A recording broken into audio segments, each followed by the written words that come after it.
Hello and welcome back to Sharks Happen. On today's episode, we're going to go over a couple of attacks on surfers. We're going to go over a disappeared free diver. We'll cover a kind of an odd fishing incident, and we're going to end the show with what were you thinking. Stick around. Going to be a great show.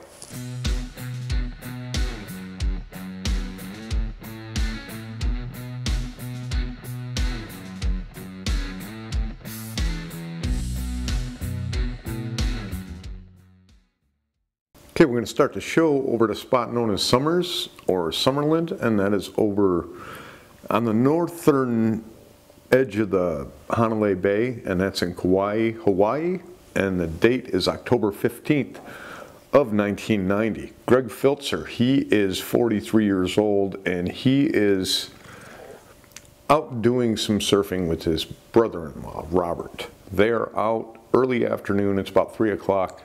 And they get themselves at about 3:15 positioned out around 200 to 250 yards from shore. So you're talking 190 to 240 meters or so. And they're in 8 to 10 feet deep water at the time. Now, they're positioned to take a wave when suddenly Greg feels a smack to the back of his board, and he says that the sensation is like if you're in your car and you're at a light and you get hit from behind, you get that little jolt from behind. So whatever hit him pushed him so that he kind of felt the backwards force, and he says he turned to look and he saw that there was a tiger shark with the whole back of his board in its mouth biting on the board. Now Robert takes it over from there. He looks over and he sees that the shark has got the back of Greg's board and it's taken the board down into the water. So Robert says Greg is now climbing, and he climbs his way up to the front of the board. So Greg gets himself as far away from the shark as he can on the board, and the shark now, with the board taking it underwater, starts swimming in a circle. So taking the board around in a circle as it's trying to drag it underwater, with Greg, of course, on the other end, up on top of the water. And finally the board breaks, so the piece that the shark was biting breaks off, the board pops back to the surface, and Robert says he makes that 200 to 250 yard dash back into shore, paddling in record time. Greg did, and I'm sure I would too. So Greg is one that paddles with his knee bent, otherwise his leg would have been where that shark came down on his board and grabbed onto his board. It broke off a 14-inch wide arc piece of the board in the back. Just ripped the whole piece off in an arc, the shape of its mouth, and it turns out it was a 13 to 15 foot tiger shark. That is just a huge tiger shark. To turn around and see that thing on your board, I'd be climbing to the other end of that too. I might be thinking about trying to outswim that thing to shore, but he gets out of it with no injury. You know, we'll put this down for Greg Filtzer as an attack. Not an attempt to predate, no injury by a tiger shark. The board, it's fatal, and not an attempt to predate on the board.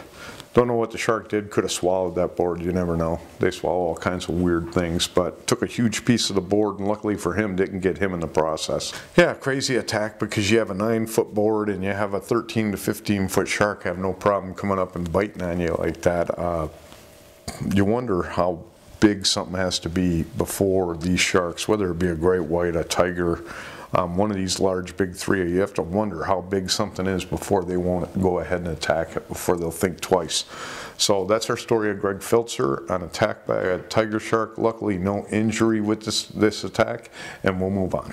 Okay, now we're going to head over off of Goat Island near Malcomb Beach, and that is in Oahu, Hawaii, and the date is April 28th of 1996. Wayne Leong, he is 39 years old, and he went out to do some afternoon free diving.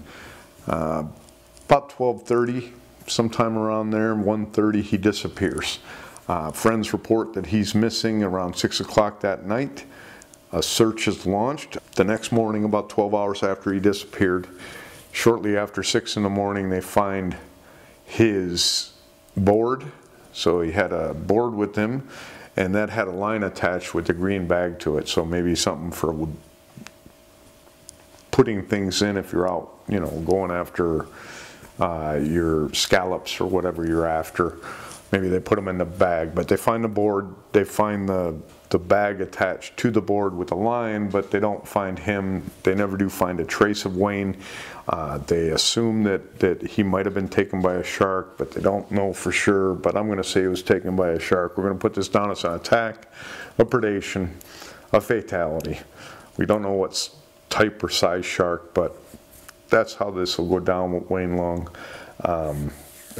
You know, most likely ran into a large tiger shark, and in that case, if it's hungry, then you're in trouble. If it's not hungry, you're not in as much trouble, but you could be. So that's our attack on Wayne Leong, 39 years old, and we will move on. Okay, now we're going to head over to Ralph's Bay, and that is in Tasmania, Australia. The date is February 29th of 1960. Malcomb Robertson and his brother-in-law Tom Hasler, they're out doing some night fishing. They're in this bay, and Ralph's Bay is a very shallow bay, it says. So they're in about 3 feet of water. It's nighttime, and they're spearing themselves some flounder, and they're putting it in a box that they have sitting on top of a tire. So they got an inner tube floating with a box on top of that. They're sticking the flounder that they spear inside of that. So they're proceeding with this. Doesn't say what time. Suddenly a shark swims slowly by them. The two of them are in the water. It swims slowly by them, and it sounds like Malcomb gets himself up on top of the box in the inner tube, because the shark gets about 20 feet away, and it turns and it charges at Malcomb, and it must have hit the inner tube because it knocked him into the water. Now, not only did it knock him in the water, but it brushed past Hasler as the shark was going by. So Hasler must have been in the water, knocked Malcomb into the water, and now Tom Hasler gets bumped by the shark as it went after him and bumped him off of the inner tube.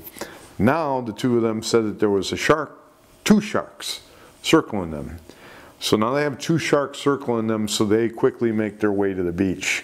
And they get in, they end up with no injury, probably some kind of a rug burn type scrape to Hasler where he got bumped by the shark. They said these two sharks both were about 7 footers, and it's nighttime, and it's Australia. It's a pick'em as to what kind of shark it was with them.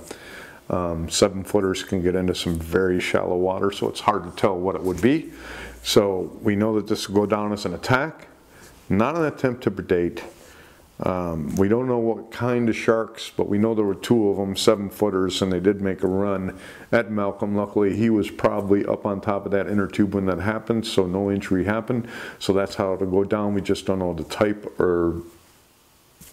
of shark that it was that went ahead and got him. But I would say that it's probably a normal shark that's over there, small gray white or a 7 footer. You know, it could be bull shark, could be its cousin, the whaler. It could be just about anybody. So that's the attack on Malcomb Robertson and a little brush by on Tom Hasler, and we will move on. Okay, now we're going to head over quickly to Atlantic Beach. That is over in South Carolina. The date, September 24th of 1960. Theldon Gore. He is an African American. He is out doing some fishing. Him and another gentleman, they're putting out a net. They're only 50 yards from shore. Actually only 50 feet from shore. They're in shallow water, knee deep, waist deep at the most, and they're putting out a net for fishing. Now, as Theldon and his partner are putting this net out, Theldon gets himself caught up inside of this net that they're putting in.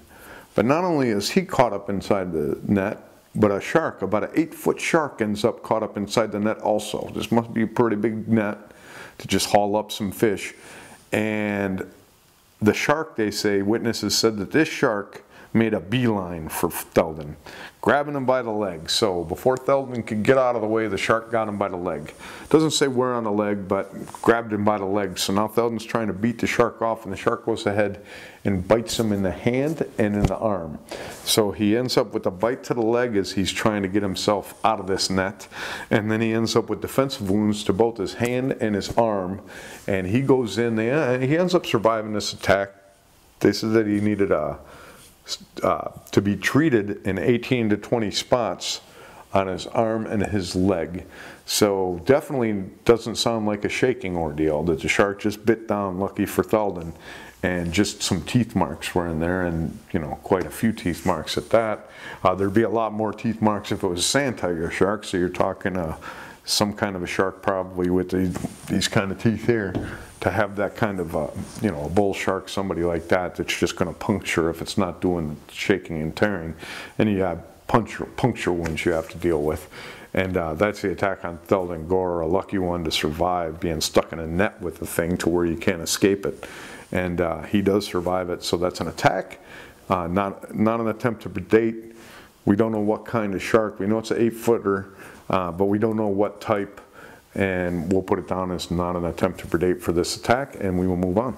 Okay, we're going to finish off our unprovoked attacks today. We're going to head over to a spot just south of Crowdy Head, which is over in New South Wales, Australia, and the date, March 23rd of 2011.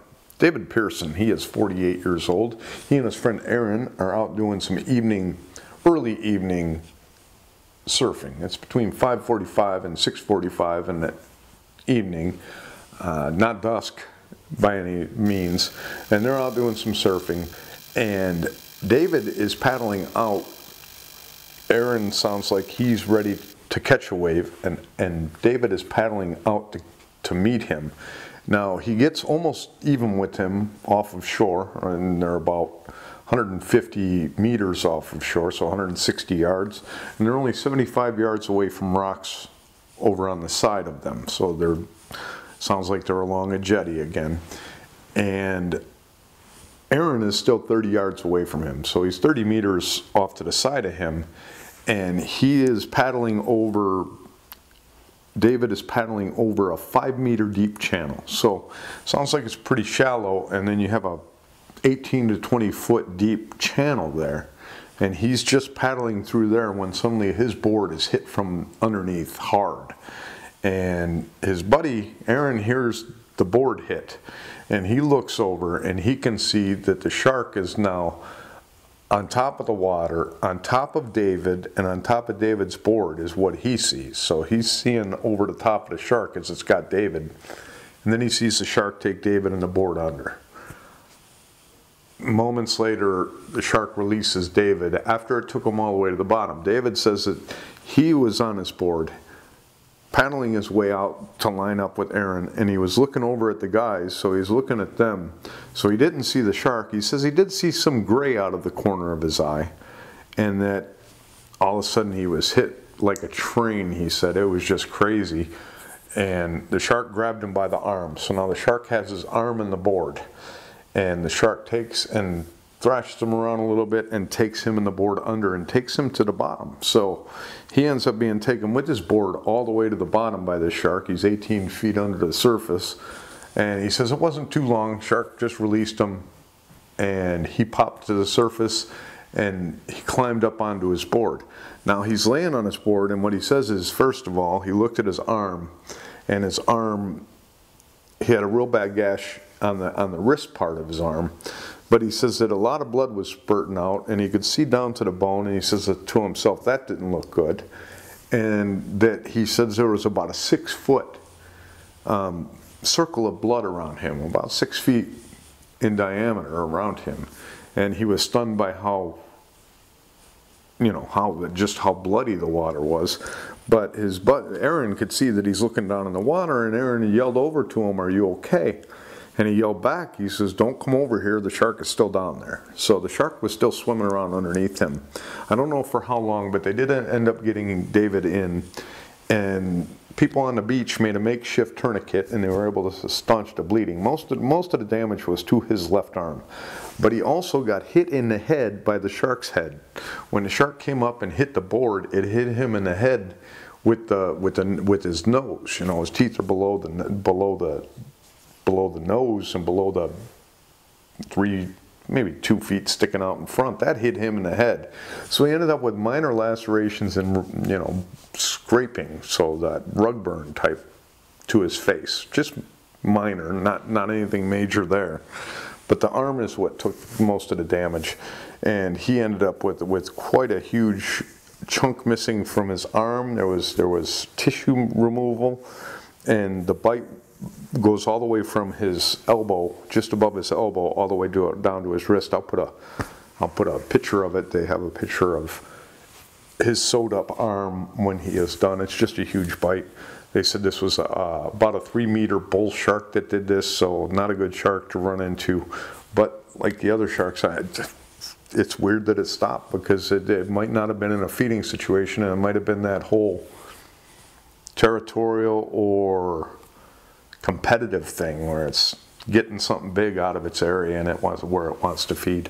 Sounds like that's what this bull shark did. I'm surprised it didn't come back at him, especially when it was down below the surfboard there. So no telling, it probably hung out a few seconds and then just went on its way. And an interesting part about this story, something I never thought would end up happening, is that David is recovering and he's getting online harassment over this attack. Things that were said that were like, oh, you're one of those surfers out there swimming at night wondering why you were attacked. He wasn't swimming at night. It was not dusk. He didn't ask for that to happen. It wasn't anything that he did to cause that thing, other than he was in the water and it can happen. That's all you're doing, is you're giving it a chance to happen. You're not causing it per se, but it wouldn't happen if you didn't go in the water.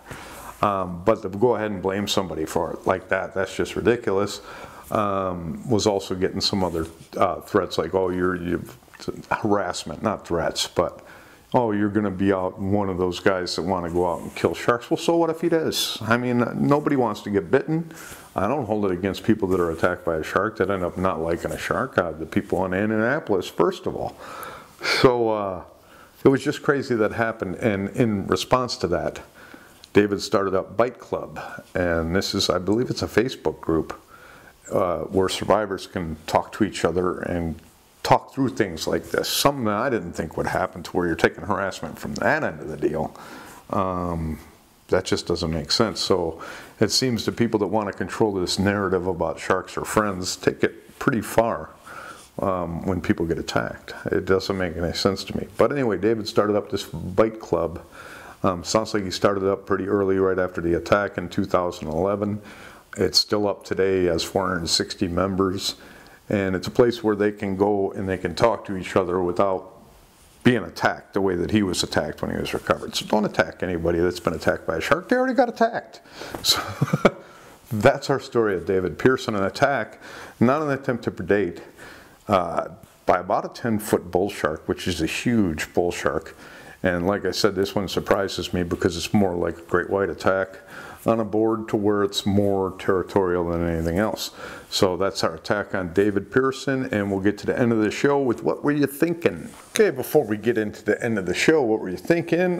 Just a couple comments about the sharks down there hanging out in the Keys where I used to hang out. There are 7 of them are down either at the tip by the Keys. They were Big Pine Key, so they're pretty south in the Keys.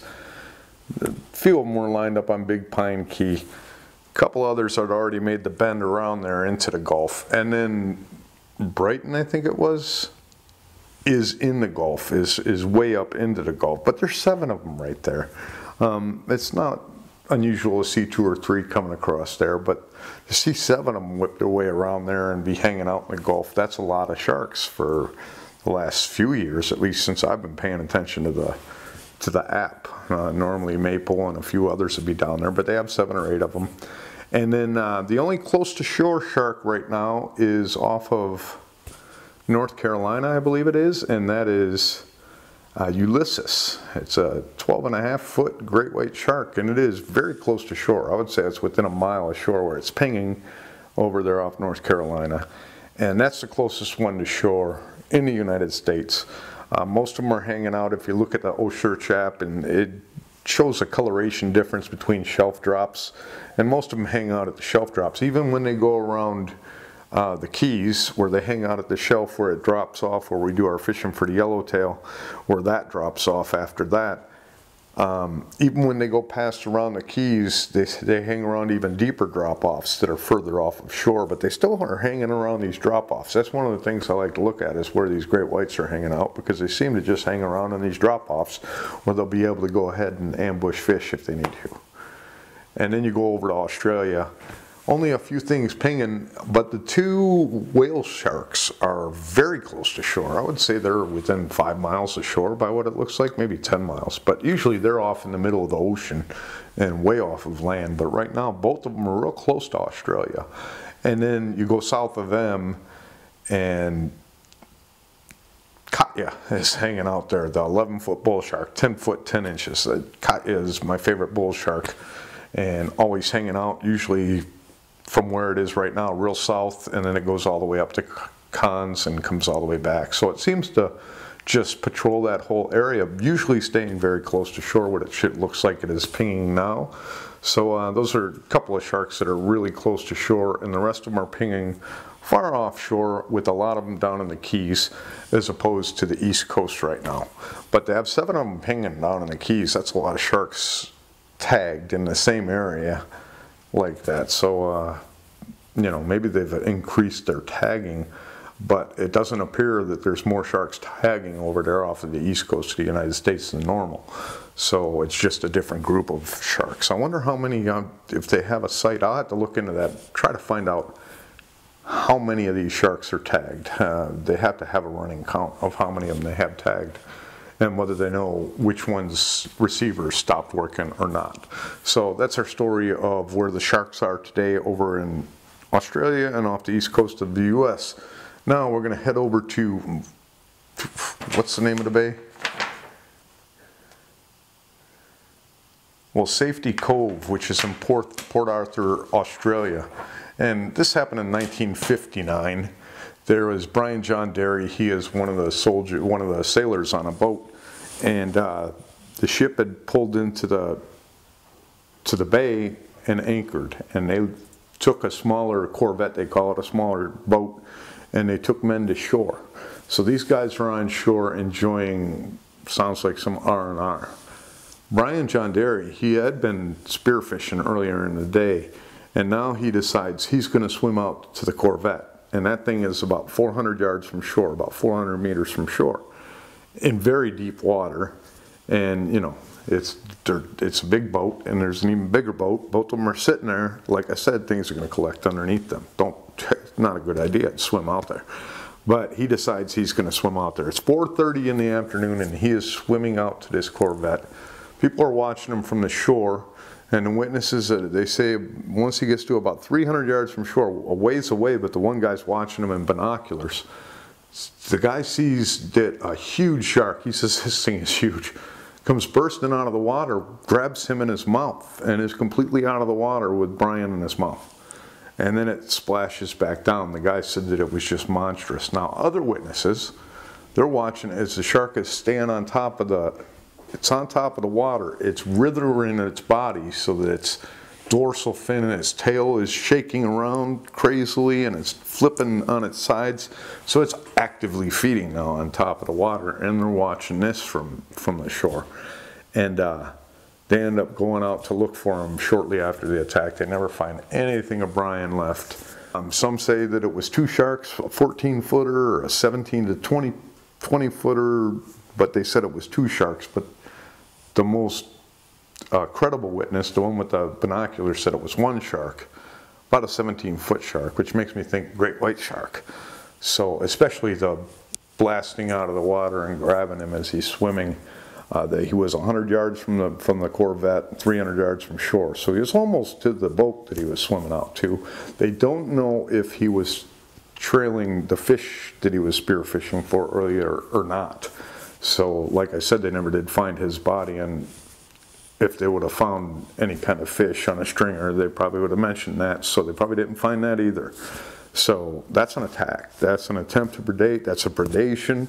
That's a 17-foot shark. We're just not sure that it's a great white. The only other one it could be is a tiger, which I wouldn't think. So that's our show for today. I hope you enjoyed it, and I hope you'll be back in a couple more days of another show of attacks. But until then, if you go in that water, you are much more afraid of those sharks than they are of you. Injury to Greg, and the reason why is because Robert says that Greg is one of those that paddles. All right, that's it.